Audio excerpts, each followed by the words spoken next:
Baik, Assalamualaikum warahmatullahi wabarakatuh. Ya, kita lanjutkan untuk pembahasan dari entry jurnal atau pembahasan dokumen transaksi dari Tangaya Konveksi, di mana pada pertemuan sebelumnya kita sudah bahas sampai pada dokumen transaksi nomor 21. Nah, sekarang kita akan coba masuk pada dokumen transaksi nomor 22. Oke, baik, langsung saja di sini untuk dokumen transaksi nomor 22 ini ada bukti kas masuk ya. Di sini keterangannya ada pelunasan piutang dari PT Prima Andalas. Oke, dari adanya transaksi pelunasan piutang, maka yang pertama ini nanti akan kita catat di jurnal Primankas. Kemudian yang kedua akan kita masukkan atau akan kita catat di jurnal atau di buku besar pembantu piutang atas nama PT Prima Andalas. Oke, yang pertama kita bahas dulu atau kita masuk dulu catat di jurnal Primankas atau case receipt journal di sini. Oke, tanggalnya di situ adalah tanggal 16 ya. Tanggal 16, kemudian nomornya di situ adalah nomornya 03 BKM. Kemudian di sini keterangannya adalah pelunasan piutang dari Prima Andalas. Oke, di sini kita menerima 39 juta, kita langsung saja masuk casing bank. Masukin ke casing bank 39.500.000. Lalu kemudian di sini kita terima dari pelunasan piutang, maka kita masuk kolom core receivable. Untuk tahu berapa nilai piutang tanggal 5 Desember ini bisa kita lihat di buku besar pembantu piutang atas nama Toko Prima Andalas. Oke, di sini tanggal 5 Desember ada piutang sebesar 49 juta ya. Jadi ada piutang tanggal 5 itu 49 juta.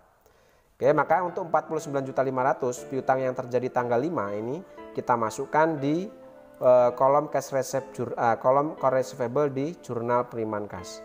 Oke, kita masukkan di sini 49.500.000. Oke, dari 49.500.000 ternyata kita hanya menerima 39.500.000. Karena di sini keterangannya adalah ternyata dikurangi dengan uang muka. Jadi sebelumnya kita sudah menerima uang muka terlebih dahulu. Maka untuk mencatat adanya uang muka 10 juta, kita catat di kolom order sisi debit yaitu prepaid income dengan kode akun di situ adalah 21105, jumlahnya di sini adalah 10 juta. Oke, kemudian dari sini setelah ada penerimaan pelunasan piutang di sini, jumlah piutang ini dari PT Prima Andalas ini akan kita posting. Oke, dari PT Prima Andalas ini akan kita posting ke buku besar pembantu piutang. Jadi perhatikan di sini untuk core receivable sebesar 49.500.000 itu di sisi kredit. Maka di jurnal atau di buku besar pembantu piutang atas nama PT Prima Andalas ini akan kita posting di sisi kredit. Oke, kita masukkan di sini tanggal 16. Oke, keterangannya adalah penerimaan piutang. Oke, tadi di jurnal penerimaan kas itu untuk account receivable sebesar berapa tadi? 49.500.000 itu ada di sisi kredit. Oke, sehingga di sini setelah kita posting dari jurnal Primankas kita akan hitung saldonya. Sebelumnya ada saldo 77 juta. Kemudian ada pelunasan piutang tanggal 16 itu di jurnal Primankas ada saldo piutang itu sebesar 49.500.000 sehingga di sini debit ketemu kredit kita akan kurangkan 77 juta dikurangi 49 juta 500 sehingga ketemulah saldo 27.500.000 untuk saldo piutang atas nama PT Prima Andalas. Oke, itu transaksi nomor 22. Oke, sekarang kita masuk ke dokumen transaksi nomor 23. Oke, di sini ada bukti kas keluar ya, ada bukti kas keluar. Kita mengeluarkan kas 26 juta untuk membayar hutang kepada CV Berkat Abadi. Oke, di sini dari adanya transaksi nomor 23 ini akan kita catat di jurnal pengeluaran kas dan buku besar pembantu utang karena statusnya kita membayar utang, maka kita nanti akan masukkan juga di buku besar pembantu utang. Oke, yang pertama kita akan catatkan dulu di jurnal pengeluaran kas atau cash payment journal di sini. Oke, cash payment journal ya. Kita catatkan di jurnal pengeluaran kas. Oke, kita masukkan dulu tanggalnya di situ tanggal 16. Kemudian nomornya di situ adalah 06 BKK. Keterangannya adalah kita membayar kepada CV Berkat Abadi. Oke, di situ di tanggal 16 kita mengeluarkan cash in bank sebesar 26 juta. Kita masukkan kolom cash in bank di sini. Kita mengeluarkan uang 26 juta untuk membayar utang dagang. Karena kita mengeluarkan untuk membayar utang dagang berarti kita mengisi di kolom account payable. Nah, untuk tahu berapa nilai hutang dagang kita kepada CV Berkat Abadi, di sini kita bisa lihat di buku besar pembantu utang atas nama CV Berkat Abadi. Oke, di sini pelunasan tanggal 27 November. Oke, tanggal 27 November. Berarti di sini kita lihat di saldo awalnya, karena saldo awal itu menggambarkan hutang bulan sebelumnya, berarti yang ini. Oke, di sini ada saldo 26 juta. Berarti ini adalah saldo dari piutang terjadi tanggal 27 November. Sehingga di sini 26 juta ini kita masukkan di buku di jurnal pengeluaran kas di sisi account payable atau di kolom account payable sebesar 26 juta. Oke, sehingga di sini kita mengeluarkan 26 juta untuk membayar utang dagang 26 juta. Oke, jika sudah seperti itu berarti ini sudah selesai.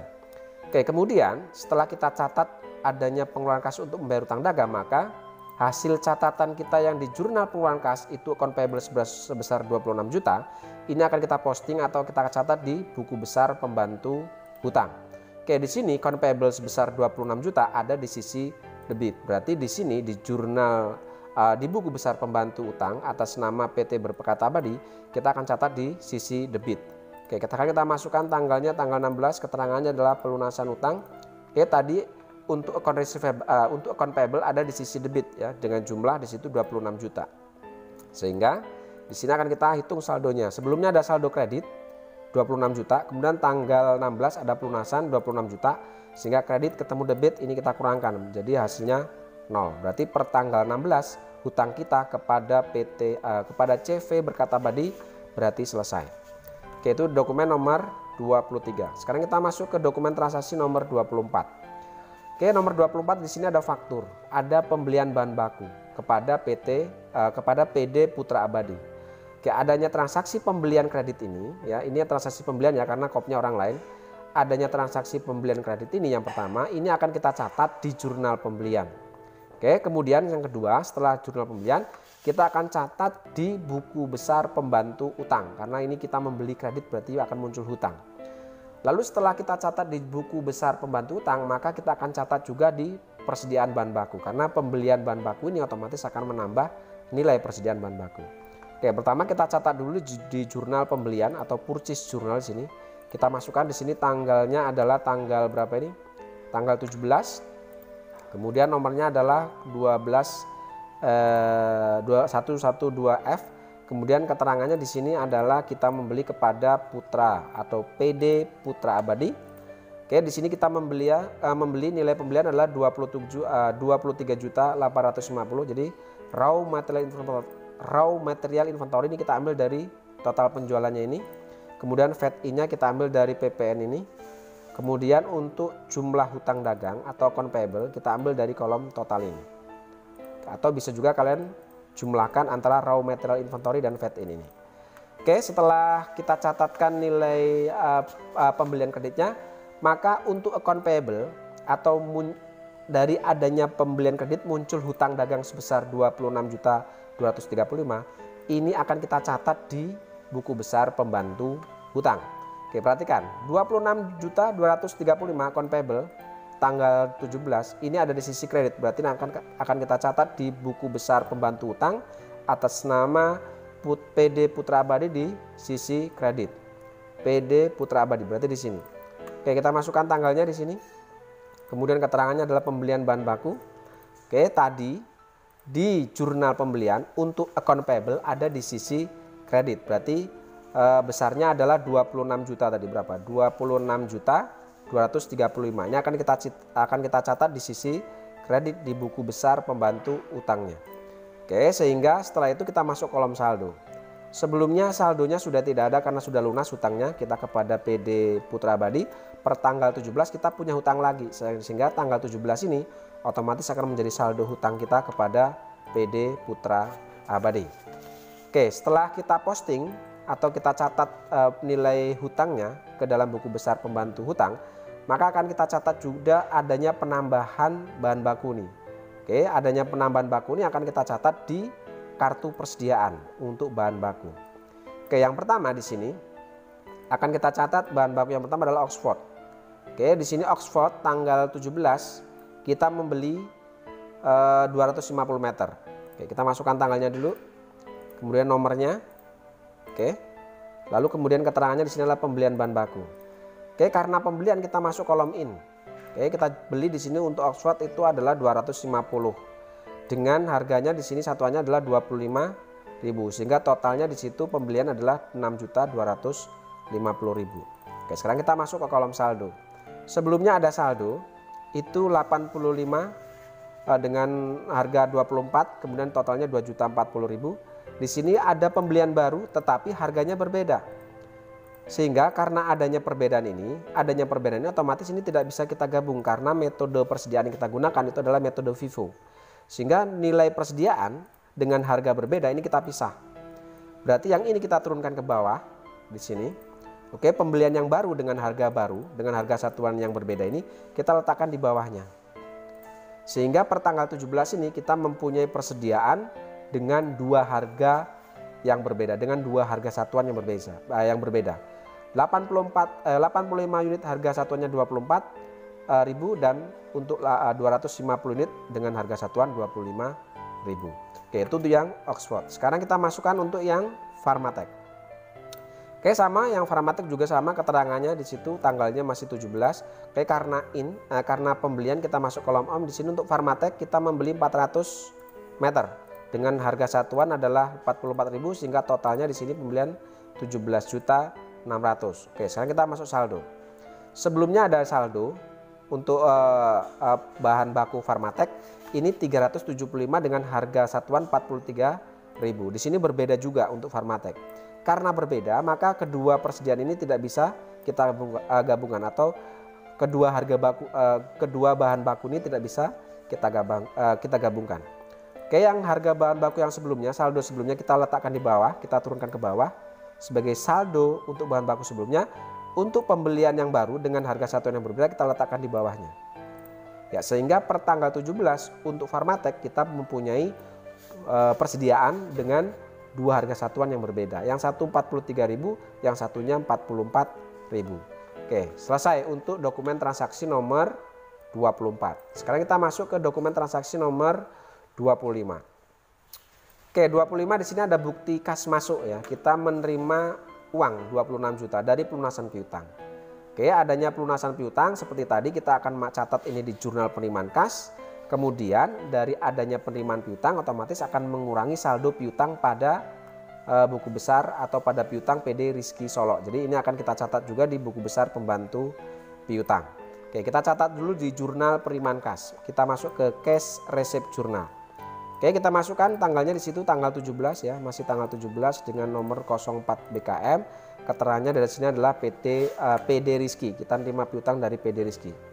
Oke, kita terima piutang sebesar 26 juta yaitu dari PD Rizky dengan jumlah piutang di sini ini adalah pelunasan tanggal 27 November. Nah, untuk mengetahui berapa nilai piutangnya di sini kita bisa lihat di daftar atau di buku besar pembantu piutang atas nama PD Rizky. Oke, untuk nama PD Rizky di sini ada saldo 26 juta. Ini adalah saldo dari bulan sebelumnya. Berarti ini yang kita bayar. Berarti ini yang akan kita masukkan ke dalam kolom currency payable di jurnal penerimaan kas. Kita masukkan di sini. Oke, kita mengeluarkan 26 juta untuk membayar piutang 26 juta. Ayo, berarti sudah seimbang, berarti sudah selesai. Setelah selesai, adanya penerimaan pelunasan piutang ini dari jumlah piutang 26 juta.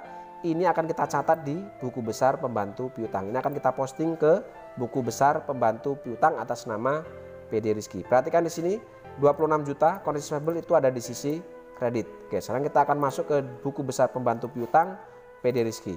Kita masukkan tanggalnya, kemudian kita masukkan keterangannya penerimaan piutang. Oke, untuk piutang dagang tadi di jurnal penerimaan kas ada di kolom kredit sebesar 26 juta. Ada 26 juta. Oke, sudah sesuai. Lalu kemudian kita akan masuk ke saldonya.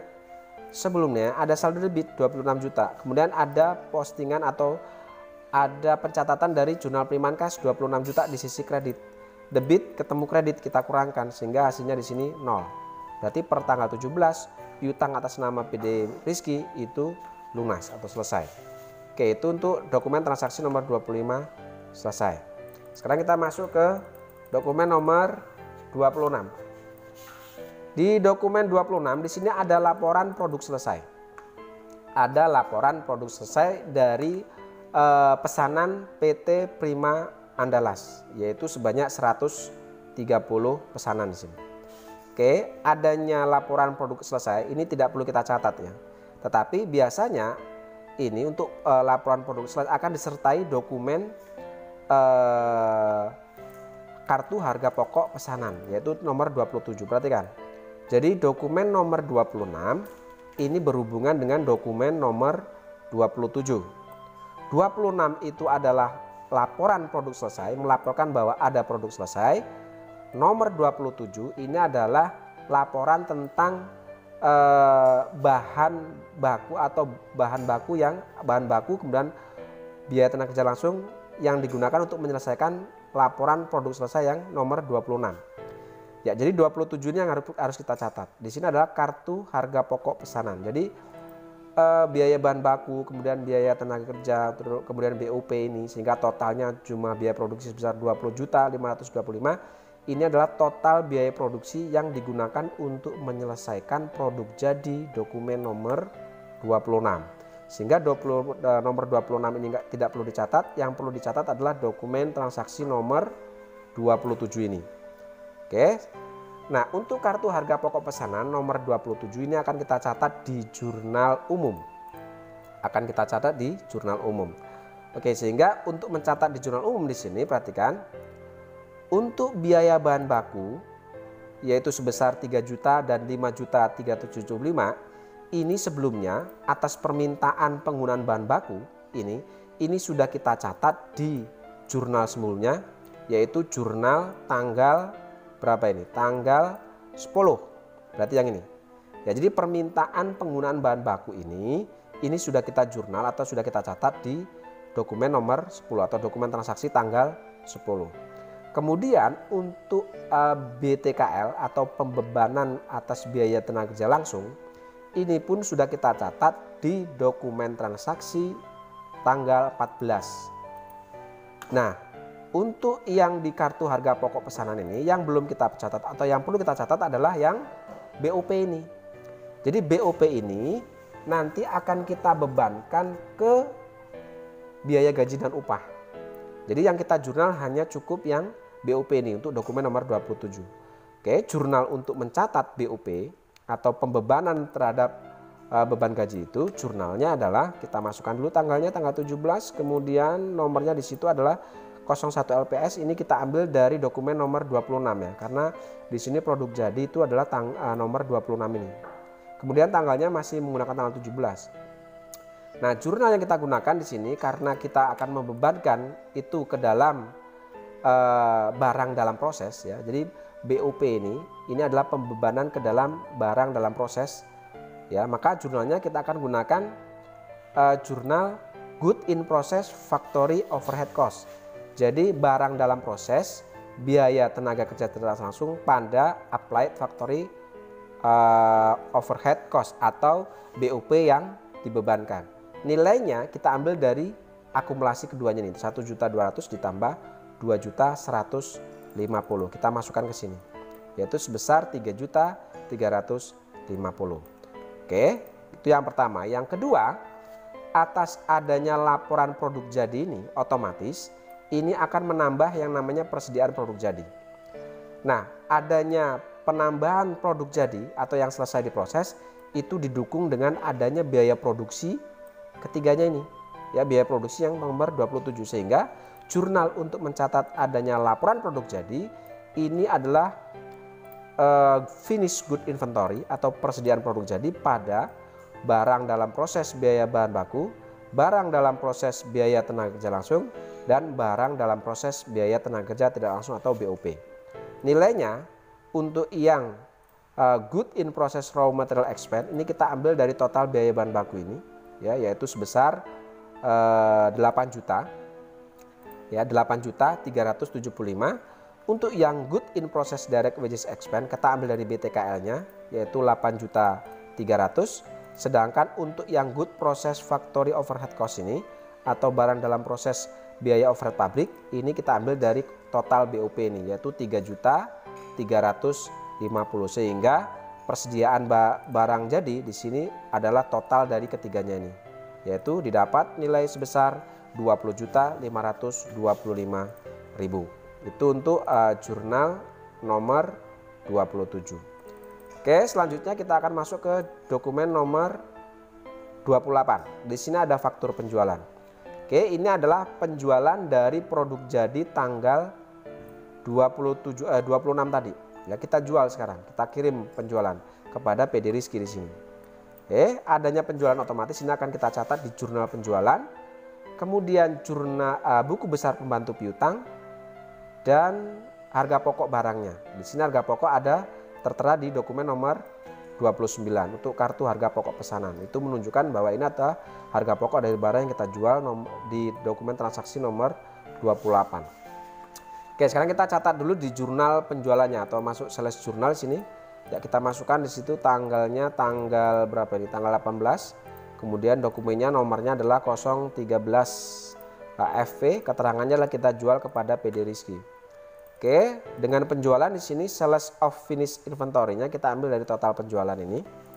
Kemudian fade out-nya kita ambil dari PPE-nya, sehingga total piutangnya di sini adalah kita mengambil dari total piutang dagang ini. Atau bisa juga kalian jumlahkan dari sales of finish inventory ditambah dengan fade out ini. Oke, itu untuk adanya pencatatan penjualannya. Oke, dari penjualan ini otomatis akan kita posting, untuk piutang dagang ini ke buku besar pembantu atas nama PD Rizky. Perhatikan di sini untuk account receivable di jurnal penjualan ada di sisi debit. Berarti nanti akan kita posting ke buku besar pembantu untuk PD Rizky yaitu di sisi debit sebesar 32.175.000 ini. Oke, sekarang kita masuk ke buku besar pembantu piutang atas nama PD Rizky. Oke, di sini berarti. Oke, kita masukkan tanggal 18, keterangannya adalah penjualan atas pesanan TK019. Oke, di sini tadi untuk piutang atas nama PD Rizky tadi ada di sisi debit. Berarti kita masukkan di sisi debit di jurnal penjualan tadi. Perhatikan sini. Jumlahnya 32.175.000. Itu sudah sesuai jumlahnya. Lalu setelah itu kita baru masuk ke kolom saldonya. Sebelumnya saldonya tidak ada karena sudah lunas piutang atas nama PD Rizky. Maka otomatis tanggal 18 ini akan menjadi saldo piutang baru. Ya, sebesar 32.175.000. Oke, itu untuk pencatatan buku besar pembantu piutangnya. Oke, lalu selanjutnya karena metode yang kita gunakan adalah metode perpetual, maka setiap adanya transaksi penjualan itu harus disertai dengan catatan untuk mencatat nilai harga pokok barang yang dijual ini. Nah, harga pokok barang yang kita jual tanggal 28 itu tertera di dokumen nomor 29 yaitu kartu harga pokok pesanan. Jadi kartu harga pokok pesanan dokumen nomor 29 ini adalah gambaran dari total biaya produksi. Otomatis ini adalah menggambarkan harga pokok barang yang ada dijual tanggal dokumen nomor 28 ini. Sehingga untuk mencatat harga pokok barang yang kita jual ini kita masuk di jurnal umum. Oke, kita masuk di jurnal umum. Sekarang kita masukkan tanggalnya. Ya, tanggalnya di sini tanggal berapa itu? Penjualan tadi tanggal 18 ya. Ya, tanggal 18 berarti dokumen nomor 28 tanggalnya yang kita gunakan. Nomornya pun sama, nomor yang ada di dokumen transaksi nomor 28 tadi, jangan yang di sini. Kemudian jurnalnya untuk mencatat harga pokok adalah cost of goods sold pada finish good inventory. Ya, harga pokok pada persediaan barang jadi.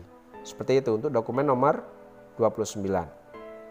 Oke, lanjut ke dokumen nomor 30. Di sini ada voucher kas kecil. Oke, karena metode atau sistem yang kita gunakan adalah sistem dana tetap, berarti setiap adanya voucher itu tidak perlu kita catatkan.